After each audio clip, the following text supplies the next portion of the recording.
I worked in a small company near the city center. It was not a big place, but it felt warm and safe. Every morning, I arrived early and made tea for myself. I liked silence, and I liked my job. My boss, Mr. Hamid, was kind and friendly. He spoke softly and always asked about my family. Because of him, I trusted the company. I joined the office 2 years ago. At that time, I was new and scared. I did not know much English, and I made many mistakes. Mr. Hamid never shouted at me. He corrected me slowly and told me to believe in myself. I felt lucky to work under him. Many people dream of such a boss. Our office had only 10 workers. We all knew each other well. We celebrated birthdays together and shared lunch. Mr. Hamid often stayed late and helped us finish our work. I believed he was honest and loyal to the company. Everyone respected him. One day, the company hired a new woman. Her name was Sarah. She was confident and dressed very smartly. She smiled a lot and talked freely with everyone. At first, I thought she was just friendly. She sat near Mr. Hamid's office and often went inside to discuss work. Slowly, I noticed small changes. Mr. Hamid started coming late. He used his phone more and smiled at messages. Sometimes he looked nervous when someone entered his room. I ignored these things because I trusted him. But one evening, I stayed late to finish a report. The office was quiet. As I passed Mr. Hamid's room, I heard low voices. The door was not fully closed. I saw Mr. Hamid and Sarah standing very close. They stopped talking when they noticed me. My heart felt heavy, but I told myself not to judge. Maybe it is about work, I thought. Still, something inside me felt wrong. That night, I could not sleep well. Over the next few weeks, rumors started spreading. People whispered during lunch. Some workers felt uncomfortable. Mr. Hamid became strict and angry. He stopped helping us like before. The friendly boss I knew was slowly changing. I did not know then that the office was no longer peaceful. The air felt tense every day. Mr. Hamid and Sarah spent more time together. Meetings became private. Decisions were made without the team. We felt ignored and confused. One day, the manager from head office visited us. He asked many questions about reports and expenses. Mr. Hamid looked nervous. He answered quickly and avoided eye contact. I noticed Sarah watching him carefully. Later that week, I was asked to prepare some files. While checking the records, I found mistakes. Some expenses did not match the reports. I felt worried. I showed the files to Mr. Hamid quietly. He looked angry and told me to stay silent. "Do not tell anyone," he said. "This is not your problem." His words shocked me. Before, he always valued honesty. Now he wanted me to hide things. I felt trapped. If I stayed silent, I was part of the lie. If I spoke, I could lose my job. Sarah's behavior also changed. She acted proud and careless. She spoke badly about other workers.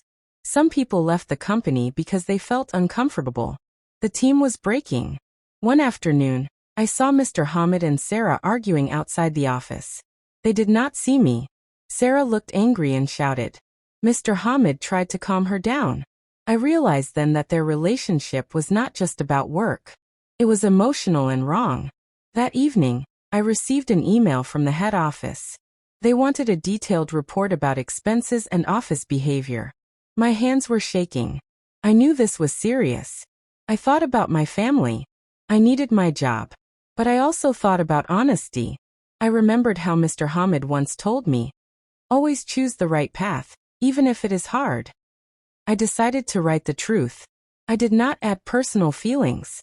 I only shared facts. I felt scared, but also relieved. After that, everything moved fast. Investigators came. They checked files and spoke to workers. Mr. Hamid avoided me. Sarah stopped talking to everyone. The secret was no longer hidden. The lies were coming to light. The meeting was called early in the morning. All workers were asked to sit in the conference room. The manager from head office stood at the front. His face was serious. He spoke clearly. He said the company found serious problems. There was misuse of trust, power, and company resources. He did not mention emotions, but everyone understood. Then he looked at Mr. Hamid. "Your actions have harmed this company," he said. We cannot continue like this. Mr. Hamid's face turned pale. He tried to speak, but no words came out. Sarah was not in the room. She had already been asked to leave. The manager announced that Mr. Hamid was fired. The room was silent. I felt tears in my eyes. This was the man who once helped me grow. Now he was leaving in shame. Mr. Hamid looked around. His eyes met mine for a second. I did not see anger. I saw regret. He picked up his bag and walked out without a word. That day the office felt empty. Some people felt relieved. Some felt sad. I felt both. Trust had been broken, and nothing felt the same. Later, Mr. Hamid sent me a message. He apologized. He said he lost himself and made wrong choices.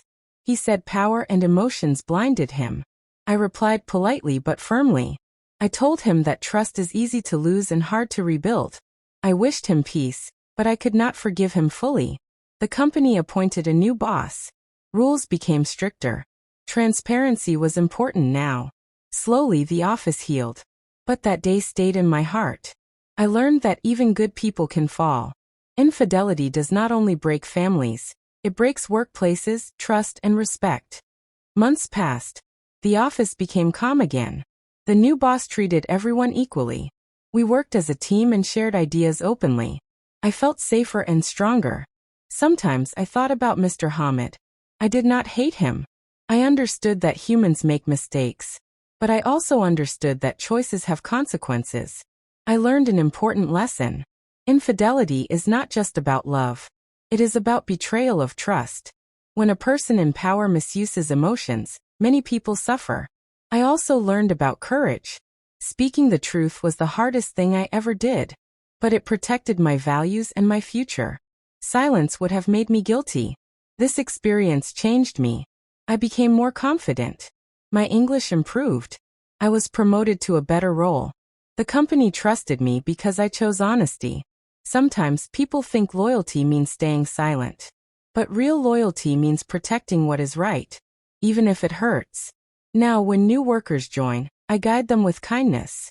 I tell them to work with honesty and respect. I remember the past, but I do not live in it.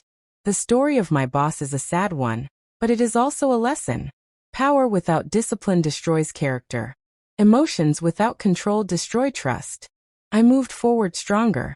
The company moved forward cleaner. And the truth, though painful, saved us all.